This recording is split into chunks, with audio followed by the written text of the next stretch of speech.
இந்த உலகம் ரொம்ப அழகாக இருக்குல்ல. என்னதான் இந்த உலகம் எவ்வளோ முன்னாடி போனாலும், காலத்துக்கு ஏற்ற மாதிரி மாறினாலும், இந்த உலகத்தில் மாறாமல் இருக்க ஒரே விஷயம் காதல். இந்த உலகத்தில் மனுஷனாக பிறக்கிற எல்லாரும் ஏதோ ஒரு வகையில் காதலில் விழுந்துடுறாங்கல்ல. இப்படிப்பட்ட காதலில் இன்னமும் மாறாமல் இருக்க ஒரே விஷயம் ஈகோ. ஈகோவால் வர சண்டைகள், அந்த சண்டையில் பெரிய காதலர்கள். நான் என்னோடய லைஃப்பில் ஒன்று மட்டும் ரொம்ப ஸ்ட்ராங்காக நம்புவேன்.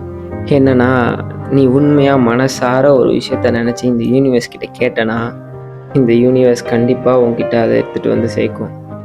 ஆனால் இது வரைக்கும் ஈகோவால் பிரிஞ்ச என்னுடைய காதலை இந்த யூனிவர்ஸ் சேர்த்து வைக்கவே இல்லை. என் லைஃப்பில் என்னென்னலாம் நடக்குதுன்ட்டு என் கூடவே இருந்து பாருங்கள்.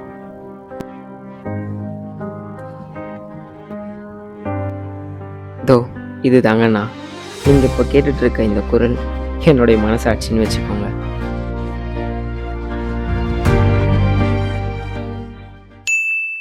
ஹாய். யார் அது? பிரியா. ஹலோ, சொல்லுங்க. எவ்வளோ நாள் தான் நம்மளும் ஃபோன்லேயே பேசுறது?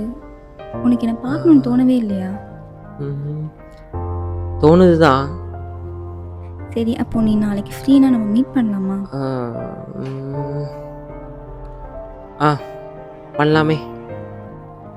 நாளைக்கு மார்னிங் மீட் பண்ணலாம். எங்கே எப்போன்னு நான் உனக்கு லொக்கேஷன் சென்ட் பண்ணுறேன். ஓகே. ஒரு வேளை இது அவளாக இருக்குமோ?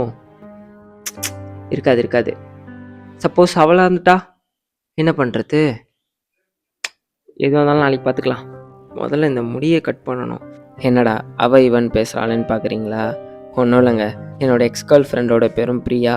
இப்போ நான் நாளைக்கு பார்க்க போகிற பொண்ணோட பேரும் பிரியா.